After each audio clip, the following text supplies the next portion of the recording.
Chairman साहब, आप खुद जानते हैं पीपल्स पार्टी से मैं हूँ, हमारी खुद यहाँ शहादतें हुई हैं दहशतगर्दी के हवाले से। आपके बेटे खुद किडनैप हुए, पता नहीं कितने साल दहशतगर्दों ने किया ना, इसमें तो कोई दो राय नहीं है। मोहतरमा की शहादत दहशतगर्दों ने की, उन्होंने ललकारा था, जो इस वक्त कोई नहीं कह रहा था कि मैं स्वात में झंडा वापस लगाऊंगी पाकिस्तान का। उस वक्त उस जलसे में मैं बैठी थी उनके साथ के दहशतगर्द ने पाकिस्तान का झंडा हटाया था, तो उस जलसे में उन्होंने कहा कि हम इसको वापस पाकिस्तान का झंडा यहाँ गाड़ेंगे, कोई नहीं हटा सकता।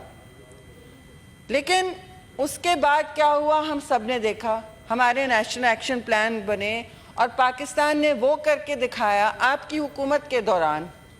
और फिर उसके बाद भी ये बात चलती रही कि 80,000 हमारी शहादतें हुई, 80,000 से 90,000 हुई, उसमें अनगिनत हमारे फ़ौजी शहीद हुए, अनगिनत हमारे शहरी जो थे बेकसूर वो शहीद हुए। तो और जो रोज़ हालात होते थे, 2013 तक ये चल रहा था, 11-12, मुझे आपने उस वक्त एम्बेसडर बन के भेज दिया था ज़बरदस्ती पकड़ बांध के कि ये इट इज़ करेक्ट।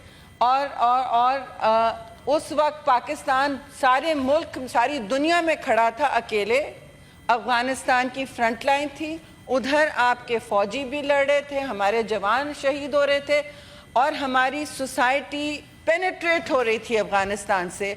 TTP आ रही थी और उनके और बहुत और नाम थे, आपको याद है चेयरमैन साहब, उनके बहुत और नाम थे, बहुत और उनके रोज़ नाम बदलते थे, आप बैन करते थे तो वो दूसरे नाम से निकलते थे। आज क्यों वो हालात फिर से उभरने को आ रहे हैं? ये सवाल हमें अपने आप से पूछना पड़ेगा कि what have we done about it? क्यों ये बातें सामने आ रही हैं?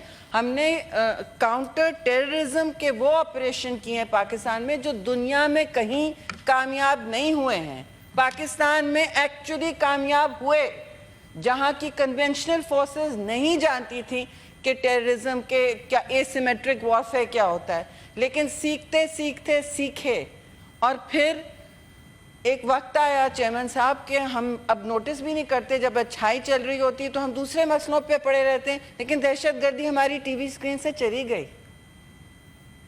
टीवी स्क्रीन से चली गई। और हमने एक कॉम्प्रिहेंसिव पॉलिसी बनाई, आपने उस वक्त एक जॉइंट सेशन कराया पार्लियामान को, मैं बार बार रिपीट करूंगी, you took parliament very seriously, president Zardari took parliament very seriously.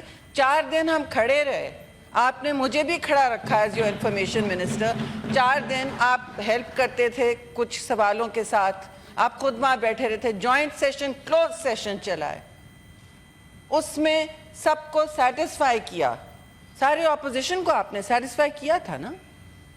You must remember that very clearly because we all paid a heavy price for that, before that and after that. आपकी खुद की family ने पे किया। तो peoples party के घर से, और मैं ANP को ज़रूर कहूँगी कि घर से सबसे ज़्यादा दहशतगर्दी के हवाले से शहादतें उठी हैं और हम इसको कभी लाइटली नहीं लेंगे और ना कभी इसमें इस तरह की बात करेंगे कि जी ये ह्यूमन राइट्स का इशू है, नहीं है। देखिए, हम सब ह्यूमन राइट्स के एक्टिविस्ट रहे हैं, जब कोई नहीं बोलता था हम बोलते थे सबके लिए, लेकिन जो माशरा आज बना है, मेरे फ़ोन पे आए हैं चेयरमैन साहब, I wish I could share it with you इस वक्त, कि बलूचिस्तान में जिस किस्म की रेडिकलाइजेशन हुई है, और ये बहुत से इलाकों में हुई है, ये सिर्फ बलूचिस्तान की बात नहीं, मगर बलूचिस्तान का केस हमेशा से एक अलग केस रहा है। Let's not only confuse it with terrorism, वो रहा है। और वहाँ अगर महरूमी थी, और सियासी महरूमी होगी, इक़्तिसादी महरूमी होगी, ये तो हम बलूच लोगों से ही खुद पूछें, तो जो भी थी या है,